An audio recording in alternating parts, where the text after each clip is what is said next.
Hello and welcome back to another Giant Slayer TFT patch rundown video. Today we'll be diving into the newest patch 1023 and all the changes that come with it. This patch has a smaller amount of changes than we've been receiving in recent patches, but don't let that fool you. There's quite a few reworks in this patch that may change up the meta significantly. With all that said, let's jump on in. But before we begin, please don't forget to click the links in our description. Give your support to everyone who helped make this video happen. We host many TFT tournaments with plenty of exciting content to come, so be sure to also follow our Giant Slayer TFT social media pages.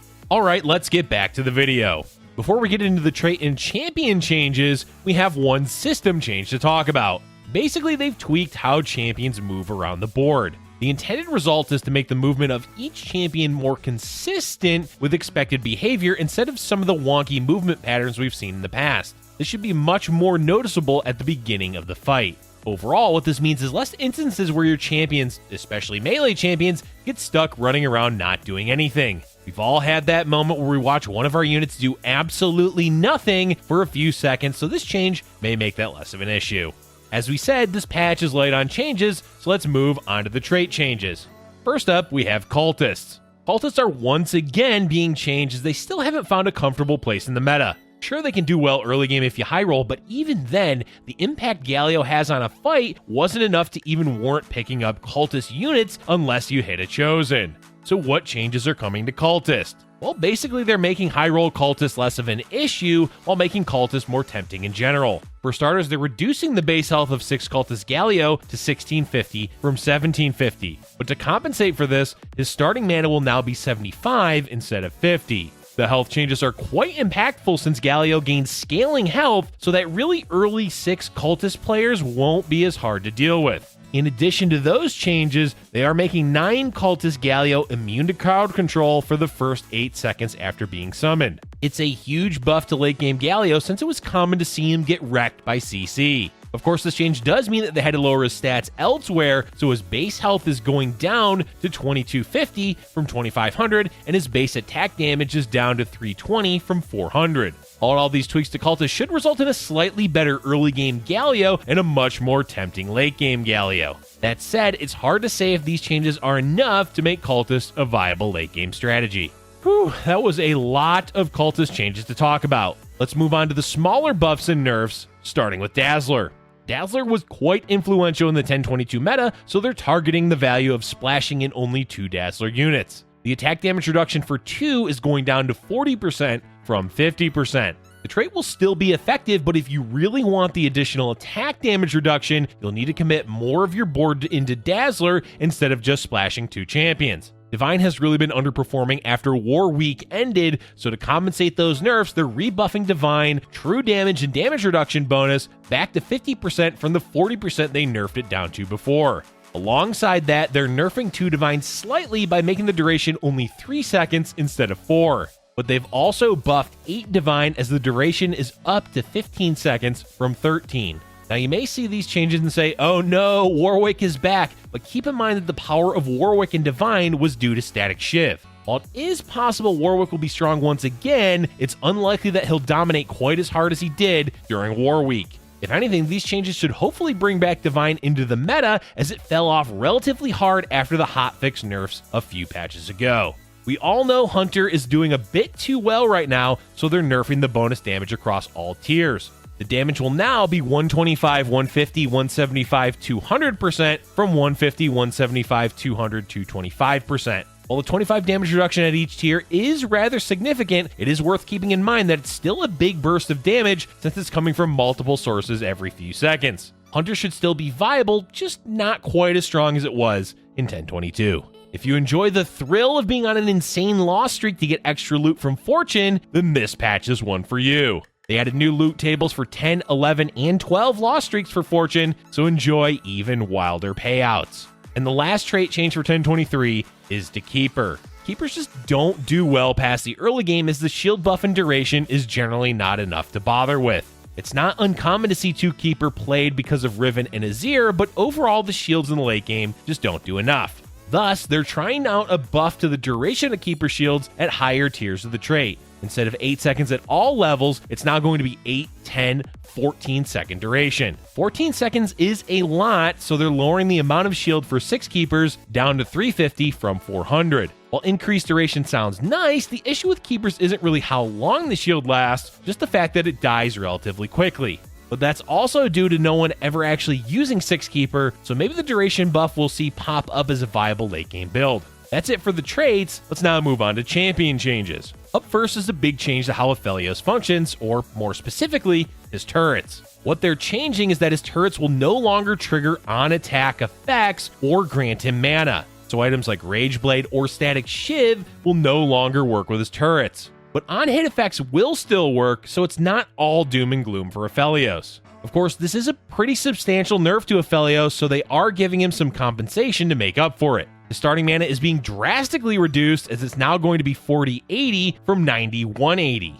In addition to that, his attack speed is going up to 0.75 from 0.7. Overall, Aphelios should be in a better position to be balanced, but as to how he'll do in 1023, we'll just have to wait and see, but don't expect too much from him. Next up is Zed. Zed 3 we all know is a beast and does quite well in the late game, but early game Zed is underperforming, as he's usually only worth playing if you hit a chosen Zed. This naturally leads to buffs. At level 1, Zed is getting buffs to the attack damage steal and bonus attack damage of his ability. The damage steal will now be 30-35% from 20-30%, and the bonus damage is going up to 40 from 25 at level 1. These are decent tweaks to early Zed and should make him more appealing to play, even if you're not planning to run a late game Zed carry. Another ninja getting buffed is Akali. After the mana change to her, she's definitely not been doing as well, as she's been overshed by Zed as the primary carry for ninjas. To help beef her up a bit without making her too good, they have increased her attack speed to 0.85 from 0.75. This is quite a significant buff, considering that attack speed scales really well the higher the base is. Is it enough to make her more of a threat than Zed? We'll have to see, but she's definitely at least playable early on in the game. And there's yet one more ninja being buffed in 1023, and that's Kennen. Basically, Kennen is weak as heck, given the fact that he's often played in the front line because his armor and magic resist are abysmally low. Naturally, that can be an easy fix, so they're buffing both of those stats from 20 to 30. This should make him less squishy in the front line. Besides those buffs, Kennen is getting slight nerfs to his spell's damage at level 3, as it was a bit too high. The damage will now be 1200, down from 1350. Consider this a pre-balanced change to get ahead of the curve where Kennen 3 is doing too well. Before we move on, we should address that, yes, 3 ninjas did receive buffs this patch. Keep in mind that these buffs mainly help their early and mid game, which is where ninjas struggled. Plus, Shen is still being heavily contested, making 4 ninja difficult to play. Alright, let's get back to the 3 cost champions with buffs to Katarina. Well, by buffs, we mean only to her level 1 spell damage, as it's going up to 750 from 600. It's a nice change, as level 1 Katarina, well, sucked. So this should make her a more appealing early game. Next is a small buff to Callista, as the percent health damage of Rend is going up to 9% from 8% at tier 3. It's not much, but anything that does percent damage based on health can be impactful, so keep an eye out for Callista 3. And another champion getting a big rework is Xin Zhao. They're changing his ability from a taunt to now giving him bonus armor and magic resist. He will still do the normal sweep attack when casting his ability, but now he'll just become harder and harder to kill the more times he casts his ult. To compensate for this scaling, they've increased his total mana to 80 from 30. All in all, what this should do for Xin Zhao is make him a legitimate frontliner. He'll still do okay damage, but the longer the fight goes on, the harder it will be for the enemy to kill him. It'll be interesting to see how players make use of this change in 1023. Moving along, we have some nerfs coming to Ashe. Ashe has definitely been performing too well as a ranged carry, so her health is being nerfed to 600 from 650, and her armor is going down to 20 from 25. What these changes mean is that she's going to be more of a glass cannon carry, which makes her a bit easier to kill in fights. Sejuani is amazing, but perhaps a bit too amazing. In particular, she's too good at casting multiple times in a fight. To address this, her mana is going from 50-130 to 70-150. Remember that divine buff? Well, Warwick is being slightly nerfed to make sure that War Week doesn't happen again. His fear duration is getting cut in half from 1.5 to 0.75 at levels 1 and 2. Along with that, his attack speed bonus from his ultimate is going down to 135-150% from 175-200%.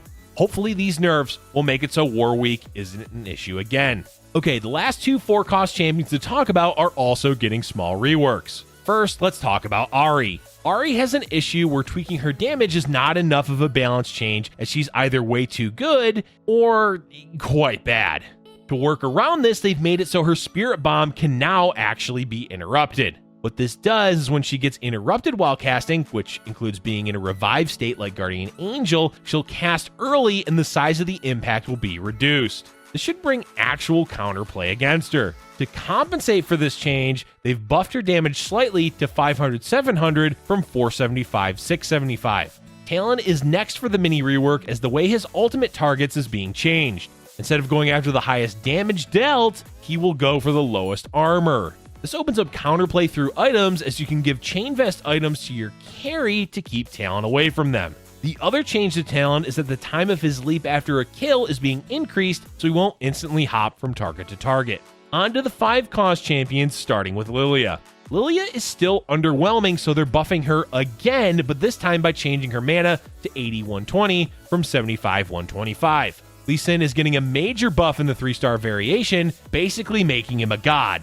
It's rarely ever going to matter, but hey, if you hit it, enjoy the free win. And the last change is coming to Kayn. His target has been adjusted to be more consistent in finding a valid target to spin towards, which should hopefully make him viable again.